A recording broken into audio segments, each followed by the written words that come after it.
Everyone কি খবৰ আপোনালোকৰ আশা কৰিছোঁ সকলো ভালে আছে ময়ো ভালে আছোঁ আপোনালোকৰ কাৰণে মনসা পূজাৰ খুব ধুনীয়া এটা ভক্তিমূলক ব্লগ লৈ আহিছোঁ আজিৰ ভিডিঅ'টো আপোনালোকে চালে বহুতেই বেছি ভাল পাব বহুতে হয়তো ঘৰত মনসা পূজা কৰে কিছুমানে নকৰে আৰু দৰঙৰ প্ৰায়বিলাক ঘৰত কৰে আৰু এই মনসা পূজাখন বহুতে ভাল পায় বহুতে চাব বিচাৰে আৰু মনসা পূজাৰ ওতপ্ৰোতভাৱে জড়িত ওজাপালি বুলি কওঁ দৰঙৰ মানে এটা সম্পদ ট্ৰেডিশ্যনেল এটা কালচাৰ আমাৰ দৰঙৰ যোনটো ওজা সেই ওজাও আপোনালোকে চাবলৈ পাব খুব ধুনীয়া এটা ভিডিঅ' হ'বলৈ গৈছে আপোনালোকে চাই বহুত বেছি ভাল পাব মনসা পূজাৰ সৰু সৰু ক্লিপ কেইটামান আছে আপোনালোকে চালে আপোনালোকে গোটেইখিনি চাই বহুত বেছি ভাল লাগিব শেষলৈকে চাওঁ ভিডিঅ'টো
মনসা পূজাৰ খানা হওঁতে গৈ দেৰিয়ে হ'ব সেইকাৰণে অলপমান চিৰা দৈ খাই লওঁ এইটো আমাৰ মণিকা খুৰী সেইটো আমাৰ মীৰা খুৰী চিৰা দিয়াত ব্যস্ত আছে এইটো মীৰা খুৰী খুৰী ভালনে ভালে এইটো আমাৰ বাইদেউ এইটো আমাৰ বৌ ডাঙৰ বৌ চিৰা দৈ আৰু মিঠাই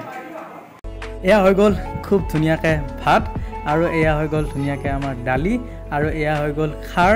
ধুনীয়াকৈ বনাইছে কালাৰ দেখিছেনে আৰু এয়া হৈ গ'ল মাছ আৰু ইয়াৰ লগতে ধুনীয়াকৈ চব্জি বনাইছে আল্টিমেট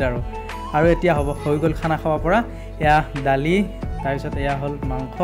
এয়া খাৰ আৰু এয়া চব্জি। খুব ধুনীয়া হৈছে, বহুত টেষ্টি হৈছে খানাটো, আৰু খানাটো খাই বহুত বেছি ভাল লাগিলে।